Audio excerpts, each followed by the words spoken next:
The last wagon train through Dalhart, Texas left without her, and Willa Owens watched it disappear into the horizon with the same hollow acceptance she'd felt watching her parents lowered into the ground 3 months prior.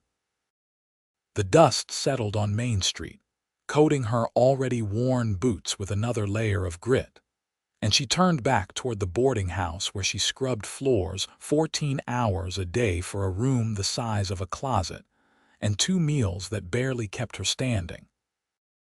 It was September 1878, and the heat still clung to everything like a desperate promise. Willa was 20 years old, though her hands looked 40 from the lye soap and constant work. Her mother had died first, succumbing to fever on the trail west, and her father had followed 2 weeks after they'd buried her outside of town, his heart simply giving out from grief.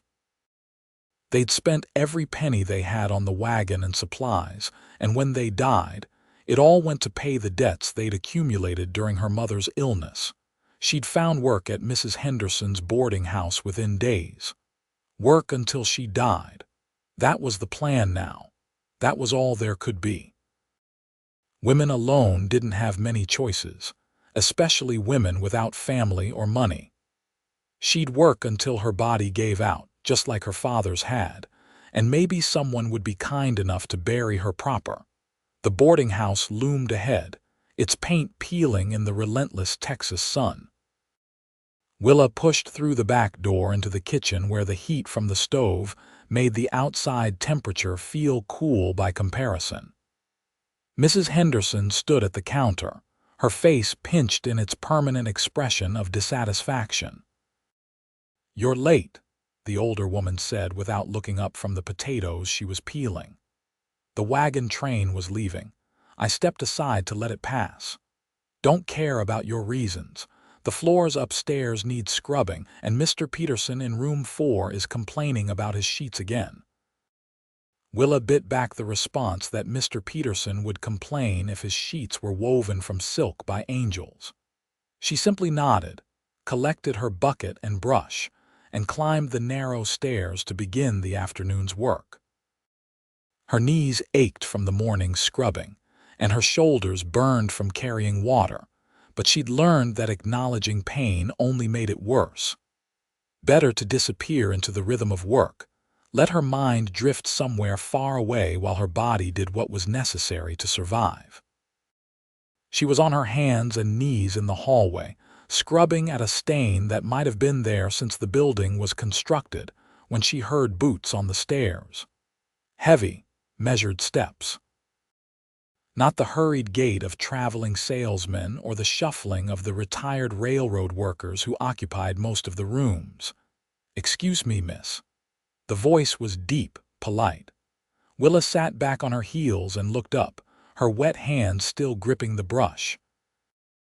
The man standing in the hallway was tall, broad-shouldered, with dark hair that needed cutting and eyes the color of strong coffee. His clothes were work-worn but clean, and he carried his hat in his hands. He looked to be in his late 20s, and there was something solid about him, like he was rooted to the earth in a way most men weren't. "Yes, sir." Willa pushed a strand of brown hair from her face, knowing she looked a mess but too tired to care much. "I'm looking for Mrs. Henderson. I was told she runs this establishment. She's in the kitchen, downstairs, through that door." Willa pointed with the brush, sending a small spray of dirty water across the floor she'd just cleaned. The man nodded but didn't immediately move. He was looking at her with an expression she couldn't quite read. Not pity exactly, but something close to it. Concern, maybe. "Thank you." He stepped carefully around her bucket and headed down the stairs. Willa returned to her scrubbing, thinking nothing more of the encounter. Men came and went from the boarding house constantly. In a week, she wouldn't remember his face, except she found herself remembering it 20 minutes later when Mrs. Henderson's shrill voice called her down to the kitchen. The tall man was standing by the stove, and Mrs. Henderson looked like she'd swallowed something sour. This is Mr. Ryder Frost. He's got a business proposition that concerns you." Willa's stomach dropped. In her experience, when strange men had business propositions for women alone in the world, those propositions were rarely respectable. She straightened her spine and met the man's eyes directly, ready to refuse whatever he was about to suggest. Ryder Frost cleared his throat. "Miss Owens, I own a ranch about 15 miles north of town, the Frost Ranch. I run cattle primarily, some horses. It's a substantial operation and I find myself in need of help. I don't know anything about ranching, sir. I'm not looking for ranch hands. I have plenty of those. What I need is someone to help with the house. Cooking, cleaning, mending. Things have gotten away from me since my sister moved to California with her husband last spring. I've been taking meals with my hands in the bunkhouse, and I'm living in conditions my mother would have taken a switch to me for." Willa glanced at Mrs. Henderson, who was watching this exchange with narrowed eyes. "I have employment here." "Employment that pays you room and board and nothing more," Ryder said quietly. "I'm offering $40 a month plus your own room in the main house and all meals provided." The number hit Willa like a physical blow. $40 a month. She could save money, real money, maybe enough to eventually buy passage somewhere else, somewhere with more opportunities, or maybe just enough to feel like she had a choice in her life. Why would you offer so much? Suspicion crept into her voice. She'd learned the hard way that offers too good to be true usually were. Ryder's expression remained steady and earnest. "Because the work is hard and I believe in fair wages. Because you'd be isolated out there, away from town and other women.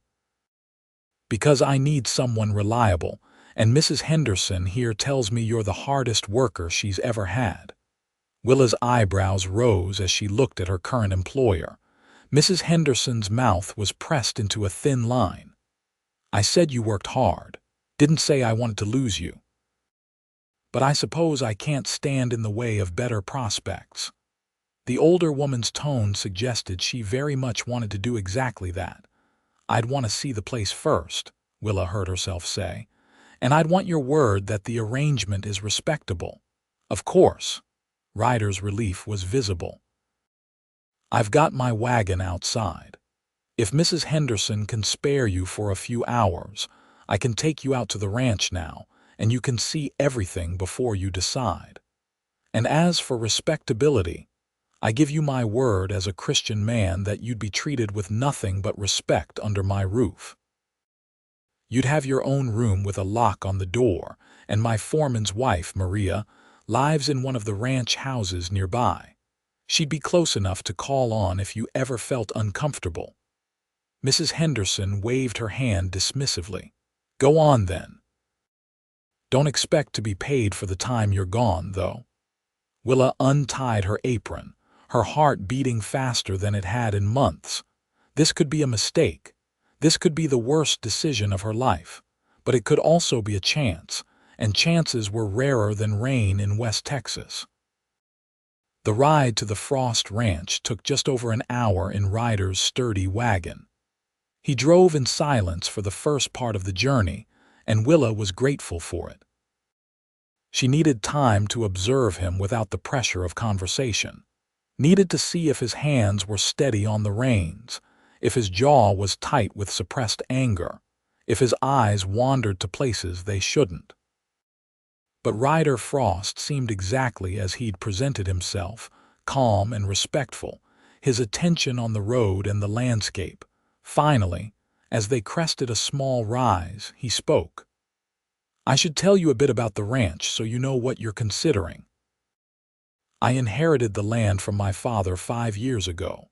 He'd built it up from nothing, and I've been working to expand it since. We run about 500 head of cattle, and I've got 8 men working for me full-time, 12 during busy seasons. My sister, Claire, she managed the house before she left. She was a force of nature, kept everything running smooth. I didn't realize how much she did until she was gone. You must miss her. Every day. But she's happy in California with her husband and their new baby. That's what matters." He glanced at Willa. "What about you, Mrs. Henderson mentioned you lost your parents recently. I'm sorry for that." "Thank you." Willa kept her voice steady. "They were good people. They deserved better than dying on the trail west. Most good people deserve better than what they get in this life." There was something in his tone that suggested personal experience. "But we keep going anyway. Don't have much choice in that." "No, we don't." The ranch appeared in the distance, and Willa felt her breath catch. It was larger than she'd imagined, more established.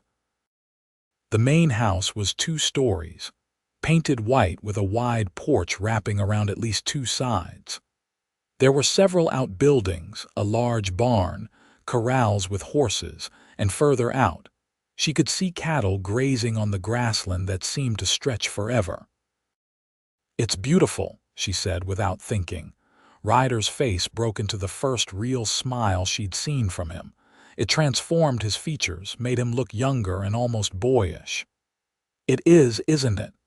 Every morning I wake up here, I feel like the luckiest man alive.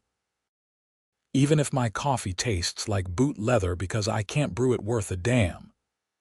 He helped her down from the wagon with a steady hand, and Willa tried not to notice how warm his palm was, how carefully he made sure she was stable before releasing her. This was business, employment, nothing more. The inside of the house confirmed what Ryder had said about things getting away from him. The rooms were well built and nicely furnished, but there was dust on every surface, dishes stacked in the kitchen, and a general air of male neglect that made Willa's fingers itch to start cleaning. But underneath the mess, she could see the bones of a real home. High ceilings, good windows, solid floors, the kind of place that could be beautiful with the right care. Your room would be this one. Ryder led her to a bedroom on the first floor, away from what she assumed was his own room upstairs. It was twice the size of her closet at the boarding house, with a real bed, a wardrobe, a washstand, and a window that looked out over the front pasture. "It's got a lock, as I mentioned. And there's a bathing room just down the hall that would be yours to use whenever you need it." A bathing room. Willa hadn't had a real bath since before her mother died. At the boarding house, she was allowed 1 bath a week in the kitchen after everyone else had gone to bed, using water that was already cold and dirty. "I'd expect breakfast ready by 6 for me and the hands," Ryder continued, walking her back toward the kitchen. "Lunch around noon, dinner at 7. In between, there's the house to maintain, mending to be done, and I'd appreciate help with the account books. My penmanship is acceptable, but my spelling is atrocious. Claire used to handle all the correspondence. I can read and write well. My mother was a school teacher before she married." "Perfect." Ryder leaned against the kitchen counter, watching her with those dark eyes. "I want to be clear about something, Miss Owens. This is hard work. I'm not pretending otherwise, but it's honest work, and I'd treat you fair. You'd have 1 full day off each week to rest or go to town if you wanted. I'd provide the wagon for that. And if you're ever unhappy here, or if you want to leave for any reason, you just say the word. I won't keep anyone who doesn't want to stay." Willa walked to the window and looked out at the land. She could see 2 men working with horses in one of the corrals, their movements easy and practiced. Chickens scratched in the yard. A dog was sleeping in the shade of the porch. It looked like the kind of life people wrote songs about, the kind of life she'd thought her family might have when they'd set out west. "I'll take the position," she said, turning back to face him. "When would you want me to start? Tomorrow? Or is that too soon?" "Tomorrow is fine. I don't have many possessions to move." Relief and something else, something warmer, crossed Ryder's face. "Thank you, Miss Owens. I think this will work out well for both of us." On the ride back to town, Willa let herself feel a small flicker of hope. Maybe she wouldn't have to work herself to death in that boarding house. Maybe there was another path forward, at least for a while. She moved to the ranch the next morning with everything she owned packed into a single canvas bag. Mrs. Henderson had been coldly disapproving, but she'd paid Willa the $3 she was owed without argument. Those $3, plus the promise of 40 more at the end of the month, felt like wealth beyond measure. Ryder met her at the ranch with that same quiet courtesy, helped her settle into her room, and then introduced her to the ranch hands. There was Miguel, the foreman, a man in his 40s with kind eyes and a firm handshake. His wife Maria, who did indeed live in a nearby house and who greeted Willa like a long-lost daughter, chattering in a mix of English and Spanish about how wonderful it was to have another woman nearby. There was old Tom, who'd worked for Ryder's father and had more stories than teeth. There were the younger hands, James and Paul and Samuel, who looked at Willa with shy curiosity but kept a respectful distance. "Any of these men give you trouble, you tell me immediately," Ryder said quietly as they walked back to the main house. "I won't tolerate disrespect toward you. They seem nice. They are, but I want you to feel safe here." That night, Willa lay in her new bed in her new room and listened to the sounds of the ranch settling around her. It was so quiet compared to the boarding house where she could always hear other residents through the thin walls, where Mrs. Henderson's voice carried through the floorboards at all hours. Here, there was just the wind and the distant lowing of cattle and the creak of the house itself. For the first time since her parents died, she didn't cry herself to sleep. The work was hard, just as Ryder had warned. Cooking for 9 men meant starting before dawn, meant keeping the stove going all day, meant hands that were perpetually red from heat and water. The house was large enough that keeping it clean was a full day's work in itself. The mending pile seemed endless, but it was different from the boarding house. There was a rhythm to it, a purpose. She was creating order and comfort, not just endlessly scrubbing away other people's dirt. And Ryder was endlessly appreciative. He thanked her for every meal, noticed when she'd cleaned a room or mended a shirt. He never demanded, always asked, "Would you mind, and when you have time, and only if it's not too much trouble?" "You don't have to be so polite," she told him after the first week. "I work for you. You can just tell me what needs doing." Ryder looked up from the account book they were working on together, surprise clear on his face. "My mother would rise from her grave to thrash me if I spoke to any woman without courtesy, employed or not. Besides, you're not a servant, Miss Owens. You're someone I've hired to help me run my home. There's a difference." Willa wasn't entirely sure what the difference was, but she appreciated the sentiment. The weeks began to blur together in a pleasant way. She developed calluses in new places and a tan from hanging laundry in the yard. She learned to cook for hearty appetites, learned which ranch hands liked their coffee strong enough to strip paint and which ones preferred it weaker. She learned the rhythms of the ranch, when the men would be out on the range, when they'd be working close to home, and she learned Ryder. He was up before everyone else, always the first one working and the last to quit. He was fair with his men, firm when he needed to be, but never cruel. He had a talent for handling horses that bordered on magical, could calm the most skittish animal with his voice and hands.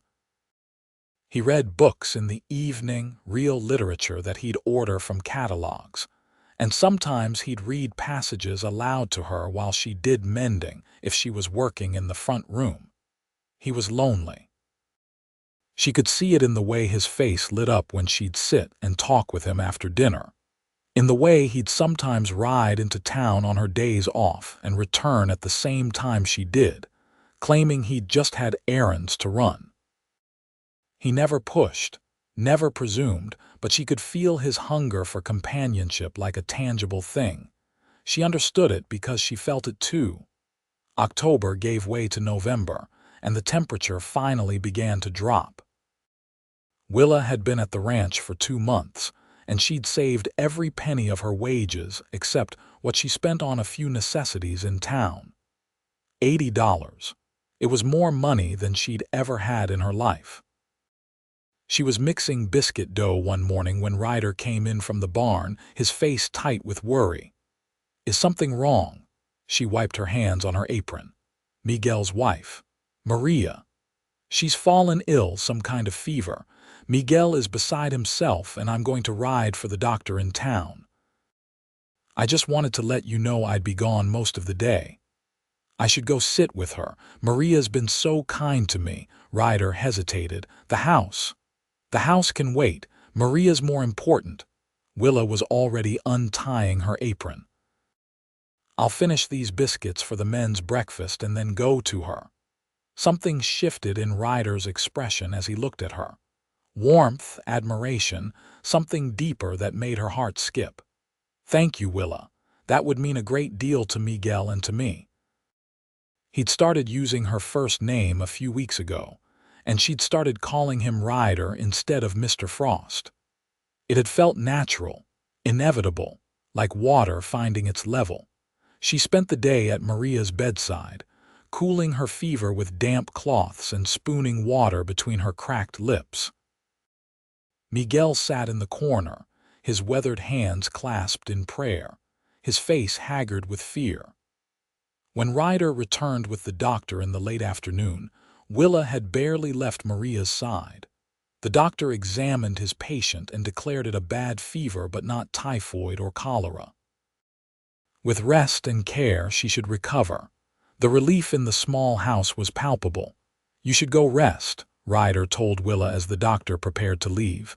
"You've been here all day." "I'll stay tonight. Miguel needs to sleep and someone should watch her. Then I'll stay with you." 2 sets of eyes are better than 1. They sat vigil together through the night, taking turns cooling Maria's fever and getting her to drink. In the quiet hours before dawn, with the lamp burning low and Maria finally sleeping peacefully, Ryder spoke softly from his chair across the room. "You're a good woman, Willa Owens. My sister would have liked you. I would have liked her, I think. Anyone who could manage this ranch and all these men must have been formidable. She was, still is, I'm sure, just in California now." He was quiet for a moment. "Can I ask you something personal?" "You can ask. I might not answer." A small smile crossed his tired face. "Fair enough. What were you planning to do before this, I mean, before your parents died? What was the plan?" Willa looked down at her hands folded in her lap.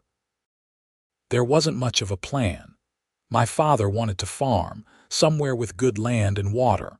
My mother just wanted us to be together and safe. I suppose I thought I'd help them get established and eventually I'd meet someone and marry and have children. The usual things women do. And now I don't think much past next month. It seems safer that way." Ryder leaned forward, his elbows on his knees, his eyes intense in the lamplight. "You deserve more than that, more than just surviving day to day. What I deserve and what's possible are 2 different things." "Maybe they don't have to be." Before she could ask what he meant, Maria stirred and called out for water, and the moment passed. But Willa felt something had shifted between them. Some invisible line had been crossed or perhaps approached for the first time. Maria recovered over the next week, and life returned to normal. Except it wasn't quite normal anymore. Willa found herself watching Ryder more, noticing the way his hands moved when he worked with the horses, the sound of his laugh when one of the ranch hands told a joke at dinner, the way he looked in the evening light when he stood on the porch surveying his land. And she caught him watching her too. Not in the leering way men sometimes did, but with something like wonder, like he couldn't quite believe she was real. Thanksgiving came, and Willa prepared a feast that had the ranch hands singing her praises for days.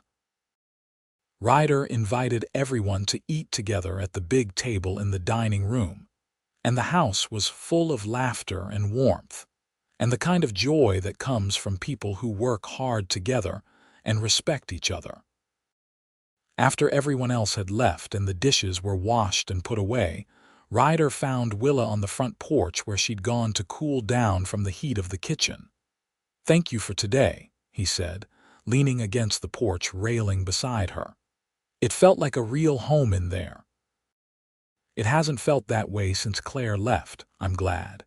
Everyone worked so hard to make this ranch successful. They deserved a good meal." "I wasn't just thanking you for the meal." He turned to face her fully. "Willa, I need to tell you something, and I hope it won't make things awkward between us."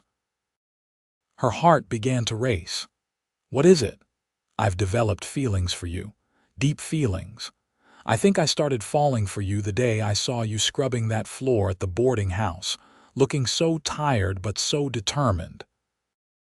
And every day since, watching you bring life back to this house, watching you care for my people like they're your own, it's just made me fall harder."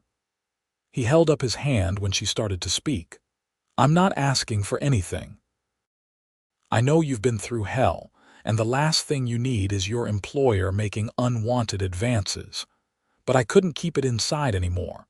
I had to tell you the truth." Willa's mind was spinning.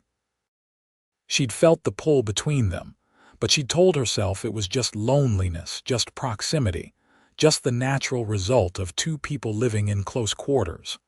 But now, hearing him say it out loud, she couldn't hide behind those excuses anymore.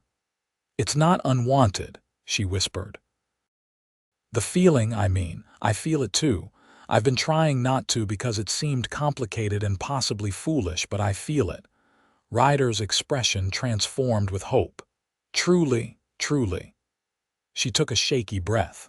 "But I don't know what that means. I work for you. I depend on you for my livelihood. There's a power imbalance that makes this complicated. Then let me uncomplicate it." He reached out slowly, giving her time to pull away, and took her hand in his. His palm was warm and calloused from work, and his touch sent electricity up her arm. "Willa Owens, I'm not just falling in love with you. I've already fallen. I'm at the bottom of the canyon and I don't want to climb back out, but I'll do this right. I'll court you properly if you'll let me, and if at any point you want me to stop, just say the word. Your position here is secure regardless. I give you my word on that." She looked at their joined hands, then up at his face. He meant it. Every word. She could see the sincerity in his eyes, the vulnerability in the set of his shoulders. This strong, capable man had just handed her his heart and was waiting to see if she'd cherish it or crush it. "Yes," she said. "Court me. Let's see where this leads." His smile could have lit the entire ranch. He raised her hand to his lips and pressed a gentle kiss to her knuckles. "You've made me the happiest man in Texas." The courtship was everything Willa had dreamed of as a girl and thought she'd never have. Ryder brought her flowers from the meadow, wildflowers that weren't fancy but were beautiful in their simplicity. He took her on buggy rides in the evening, showing her the extent of his land, sharing his dreams for the future. He read poetry to her by the fire, his deep voice making the words come alive. But more than the romantic gestures, he talked to her. Really talked. He asked her opinions on ranch matters and actually listened to her answers. He wanted to know about her childhood, her parents, her dreams. He shared his own stories, his own fears and hopes. He told her about losing his mother when he was young, about the pressure of living up to his father's legacy, about the loneliness that had plagued him for years.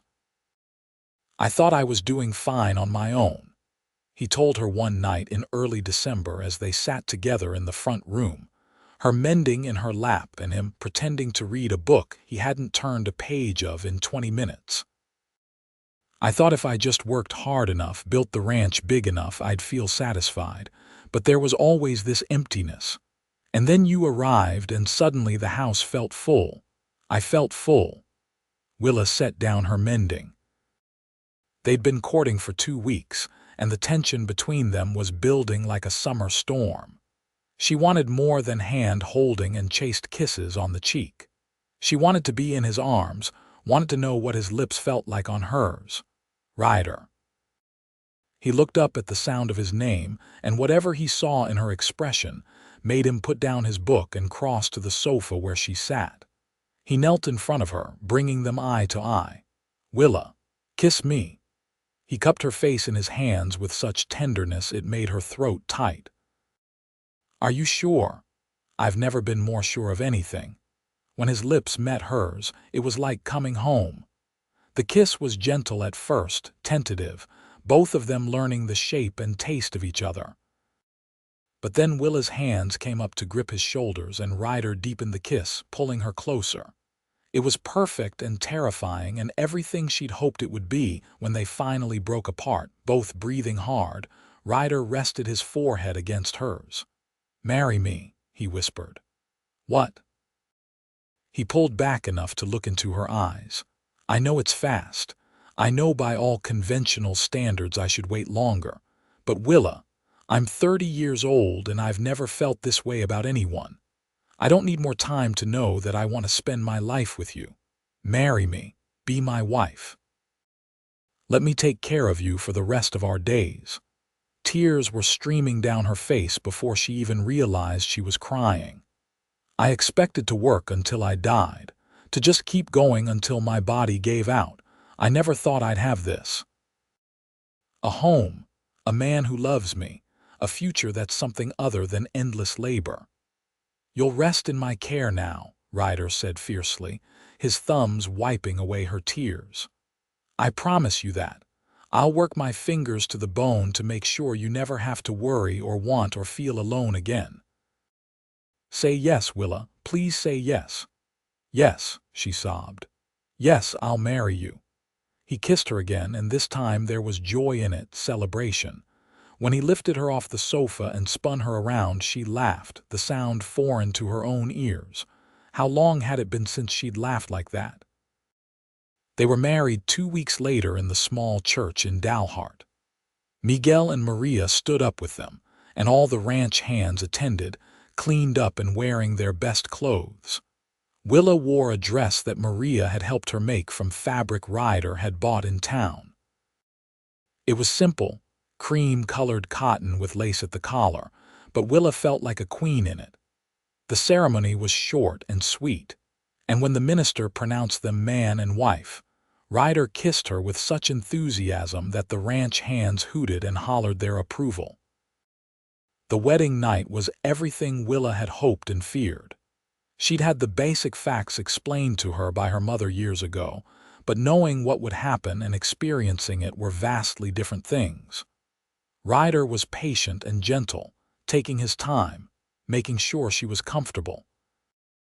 There was pain at first, but he held her through it, whispering words of love and encouragement until the pain faded and was replaced by pleasure she'd never imagined. Afterward, lying in his arms in the big bed that was now theirs, she felt something inside her chest unlock. She was safe. She was loved. She was home. The winter was mild that year, and Willa settled into her role as Ryder's wife with a contentment that still sometimes caught her by surprise. She no longer cooked for the ranch hands except on special occasions. Ryder had hired a cook for the bunkhouse, an older man named Chester who made simple but hearty meals that the men seemed to appreciate. "You're my wife, not my employee," Ryder had said when he'd made the decision. "I want you to have time to rest, to pursue your own interests. You can help with the ranch work if you want to, but because you choose to, not because you have to." It was a strange adjustment, having free time. Willa still kept the house and did the mending and helped with the accounts, but she found herself with hours in the day that were just hers. She started reading more, working through the books in Ryder's small library. She took up sketching, drawing the landscape and the animals and sometimes Ryder himself, though she always hid those drawings before he could see them and tease her about it. She also spent time with Maria, who became not just a friend but the sister Willa had never had. They would sit together in the afternoons, sewing or preserving food or just talking about everything and nothing. It was Maria who first noticed the change in Willa in late February. "You're glowing," the older woman said, studying Willa's face with knowing eyes. "And you ran out of the kitchen 3 times this week when I was visiting, looking green. Should I start knitting baby clothes?" Willa's hand went to her stomach instinctively. She'd been feeling tired, queasy in the mornings, and her monthly courses were late, but she'd been afraid to hope, afraid to say it out loud. "I think maybe yes," she whispered, "but I haven't told Ryder yet. I wanted to be sure." Maria's face split into a wide grin. "Oh, honey, I've had 4 babies, I'm sure. You've got a little one on the way." That night after dinner, Willa took Ryder's hand and led him out to the porch. The sun was setting, painting the sky in shades of orange and pink and purple, and the air smelled like spring even though it was still winter. "I have something to tell you," she said, her heart racing. Ryder turned to her with immediate concern. "What's wrong?" "Nothing's wrong. Everything's right, actually." She took a deep breath. "I'm with child. We're going to have a baby." For a moment, he just stared at her, his expression blank with shock. Then it transformed into pure joy, and he let out a whoop that probably scared the horses in the barn. He picked her up and spun her, then immediately set her down with a panicked expression. "Sorry, should I not have done that? I don't want to hurt you or the baby. I don't know what I'm supposed to do. I'll ride for the doctor. Should I ride for the doctor?" Willa laughed and pulled him into a kiss. "I'm pregnant, not dying. The doctor won't be needed for months yet. But yes, you should probably stop spinning me around." He placed his hand on her stomach with such reverence it made her eyes sting with tears. "There's a baby in there, our baby." "Our baby," she confirmed. That night, they lay in bed talking about the future in a way they never had before. Names for the baby, whether it would be a boy or girl, what kind of parents they wanted to be. Ryder talked about teaching their son to ride, then corrected himself, and said their daughter could learn to ride too. He'd teach any child of his regardless of whether they were a boy or girl. Willa talked about reading to the baby, about making sure they grew up knowing they were loved and wanted.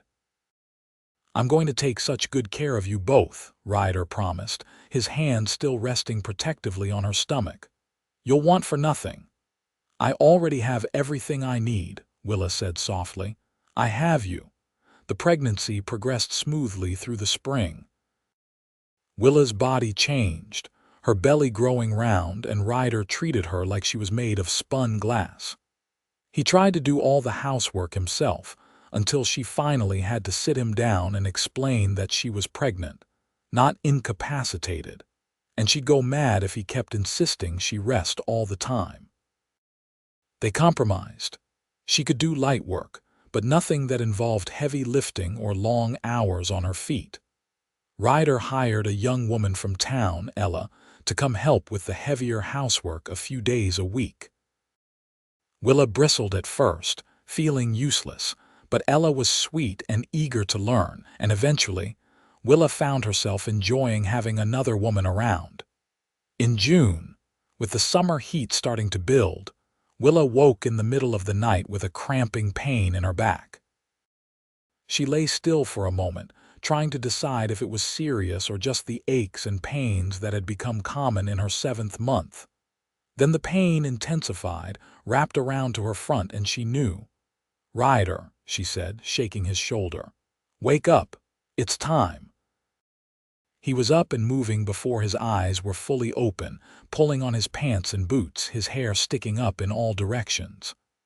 "I'll get Maria. And the doctor. Should I get the doctor first or Maria first? Maria's closer. I'll get Maria first, then send Miguel for the doctor. Ryder." Willa's voice was calm despite the fear churning in her gut. "Breathe. Everything's going to be fine." "Right. Fine. Everything's fine." He looked terrified.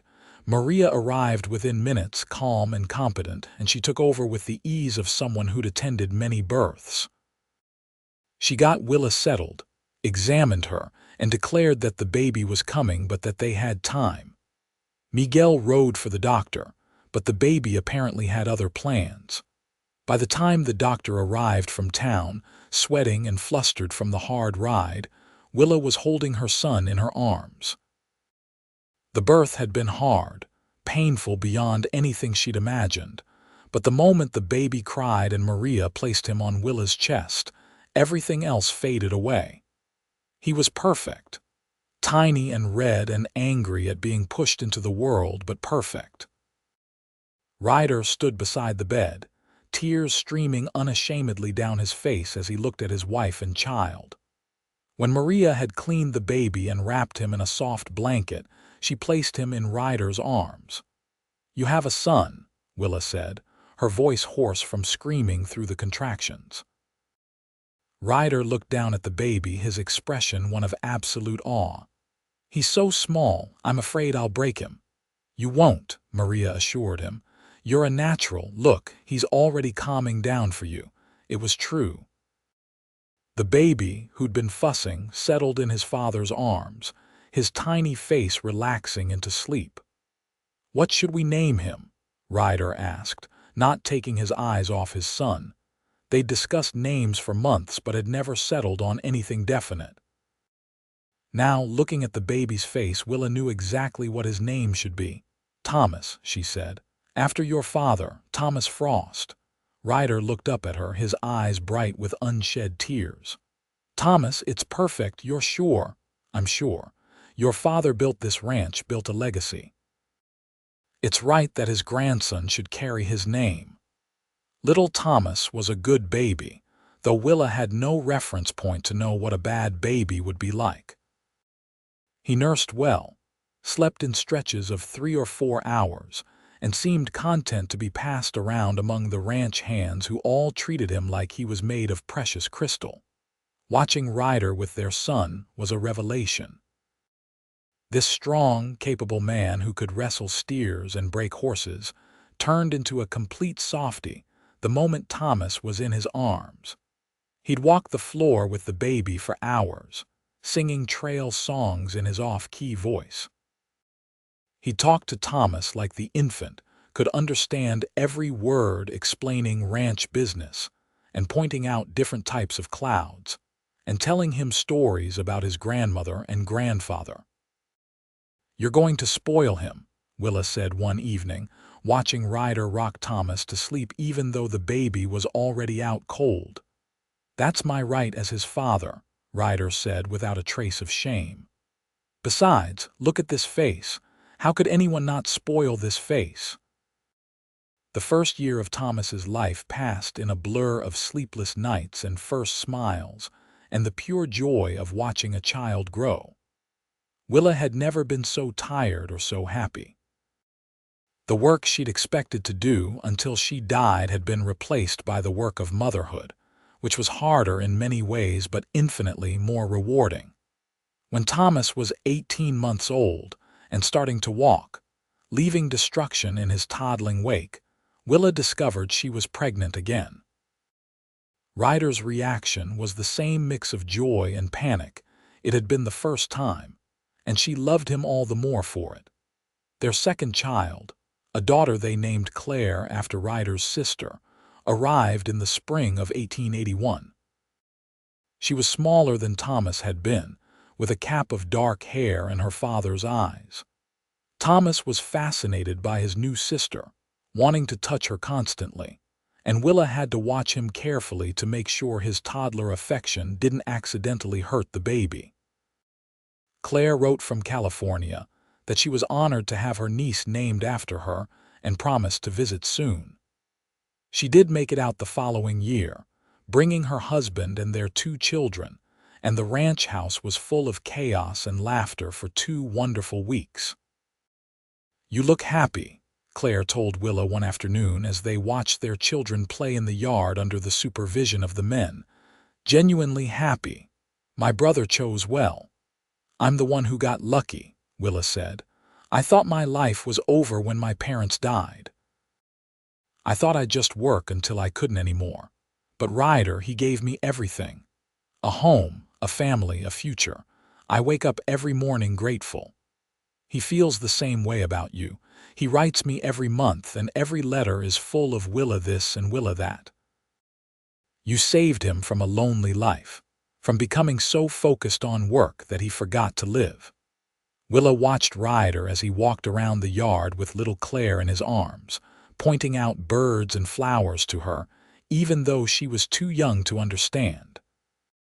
Thomas was on Miguel's shoulders, giggling as the foreman pretended to be a bucking bronco. This was her life now. This beautiful, full, exhausting, perfect life. The years continued to pass, each one bringing new challenges and joys.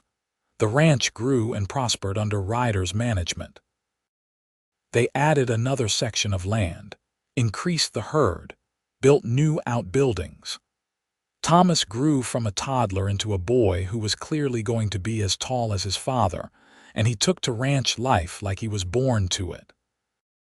Little Claire was her father's shadow, preferring horses and wide open spaces to dolls and tea parties.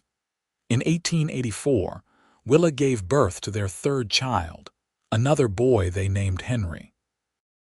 He was a quiet baby, observant, and as he grew, they discovered he had an artistic talent that Willa encouraged with every resource she could find. Ryder built him a small studio in one of the outbuildings where Henry could paint without worrying about making a mess. The children grew, the ranch grew, and through it all, Willa's love for Ryder only deepened. They had their disagreements, of course. There were arguments about how to discipline the children, about whether to expand the ranch further or focus on improving what they had, about 100 small things that couples disagree about. But they always talked through it, always found their way back to each other. On their 10th wedding anniversary, Ryder took Willa on a trip, leaving the children in Maria's capable care. They went to San Antonio, stayed in a real hotel, ate in restaurants, and walked through the streets like they were young and carefree. It was wonderful, but by the third day they were both homesick for the ranch and their children. "We've become boring," Willa laughed as they sat in the hotel room after deciding to leave a day early.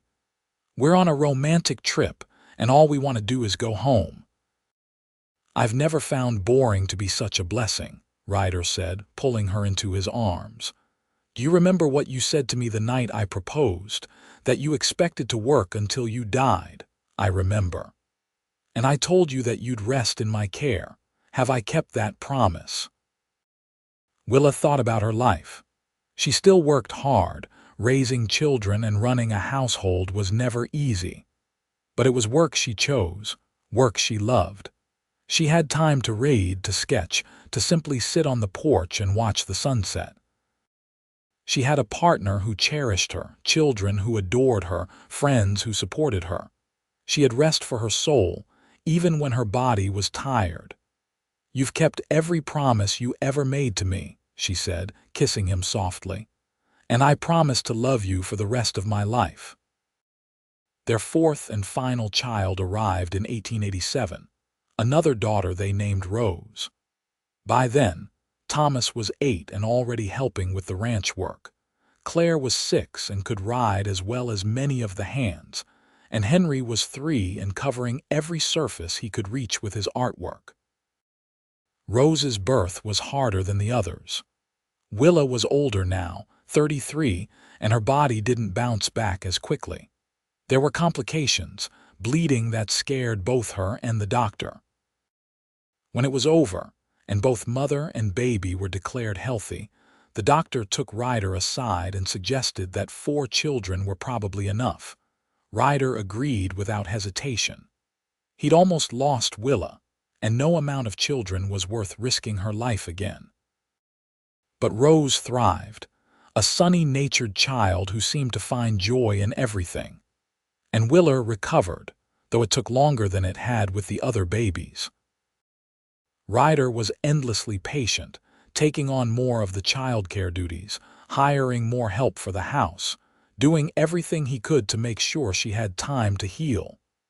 "You're supposed to be resting," he'd say, finding her folding laundry or cooking dinner. "I've rested enough. I'll go mad if I rest anymore." They found a balance, as they always did, and life continued its beautiful, mundane rhythm. The children grew. Thomas became a man, tall and strong and serious about the ranch. At 20, he took over much of the day-to-day operations, working alongside his father with a competence that made both parents proud. He married a rancher's daughter from the neighboring property, a smart woman named Catherine who reminded Willa of herself at that age. Claire shocked everyone by announcing at 18 that she wanted to study medicine. Ryder nearly fell over, but Willa had seen it coming. Their daughter had always been curious about how things worked, had helped the veterinarian whenever he came to treat the animals, had a natural gift for healing. They sent her to a women's medical college in the East, and she wrote home every week with updates about her studies. Henry pursued his art, eventually moving to San Antonio to study with a real painter. His work started to sell, and he made a modest living creating landscapes of the Texas countryside he loved. He never married, seemed content with his solitary life, though he visited the ranch several times a year and always had a gift for his mother, usually a painting of some scene from the ranch. Rose, their youngest, was the wild card. She couldn't settle on what she wanted to do. She'd talk about being a teacher, then a rancher's wife, then maybe traveling to Europe, then maybe starting a business in town. Ryder joked that she got her inability to sit still from him, while Willa recognized her daughter's restlessness as a need to find her own path, not just follow the ones laid out for her. The years turned. Ryder's hair went gray at the temples, then gray all over. Willa found lines around her eyes and mouth that spoke of a lifetime of smiling. They celebrated 25 years of marriage with all 4 children and 3 grandchildren present. Thomas and Catherine had given them 2 grandsons and were expecting another child. The ranch house rang with laughter and chaos, and Willa stood in the kitchen, watching through the window as Ryder played with his grandsons in the yard, and felt her heart might burst from fullness. "You look contemplative," Claire said, coming up beside her. She was home on a rare visit, taking a break from her medical practice in Boston. "Just thinking about how strange life is, how it takes you places you never expected to go. You ever regret it, staying here instead of seeing more of the world?" Willa looked at her daughter, this brilliant woman who'd gone out and made her own way in the world. "I've seen everything I needed to see right here. This ranch, this family, your father, this is my world, and it's more than enough." In the summer of 1903, Ryder collapsed while working in the barn. Thomas found him and carried him to the house, and the doctor was summoned immediately.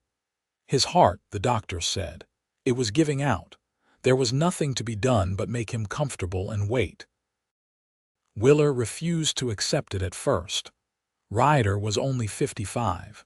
He was strong. He could break horses and work all day and dance her around the kitchen when the mood struck him. He couldn't be dying, but he was. She stayed by his bedside constantly, holding his hand, talking to him even when he was too weak to respond. The children came, all 4 of them, leaving their own lives to be present for their father. They took turns sitting with him, sharing memories, telling him they loved him. On a warm evening in July, with Willa beside him and all 4 children in the room, Ryder Frost took his last breath.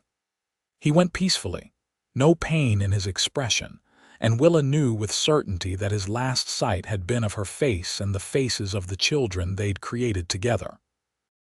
The grief was crushing. For days, Willa moved through the world like a ghost, unable to believe that Ryder was gone. The funeral was huge, half the county showing up to pay respects to a man who'd been respected and loved by everyone who knew him. He was buried on a hill overlooking the ranch, the land he'd loved so much. After the children returned to their own lives, Willa walked through the empty house and felt the silence pressing down on her. 28 years. She'd had 28 years with the love of her life, and it hadn't been enough. It would never have been enough. Thomas wanted her to come live with him and Catherine. Claire invited her to Boston. Henry offered to move home to keep her company. Rose, who'd finally settled down and married a banker in town, begged her to move closer. But Willa stayed at the ranch. This was home. This was where she and Ryder had built their life together. She wasn't ready to leave it, wasn't sure she'd ever be ready.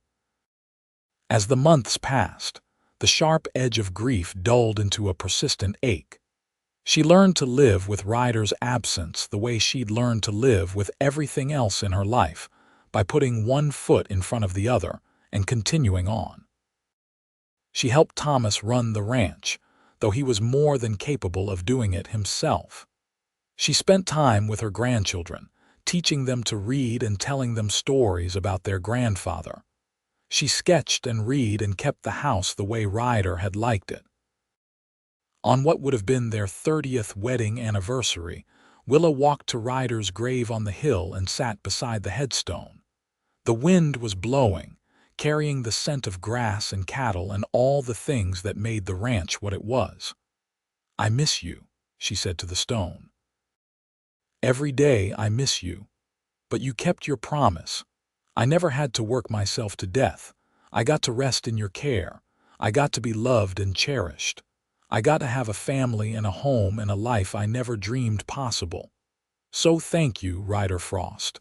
Thank you for seeing me when I was invisible. Thank you for loving me when I didn't think I was worth loving. Thank you for every single day we had together." She sat there until the sun began to set, painting the sky in brilliant colors. And for just a moment, she could swear she felt a hand on her shoulder, warm and solid and comforting. She looked up, but saw nothing except the endless Texas sky. But she smiled anyway. Willa Owens Frost lived another 12 years, surrounded by her children and grandchildren and eventually great-grandchildren. She taught Rose's daughters to sew and told Thomas's sons about their grandfather's talent with horses.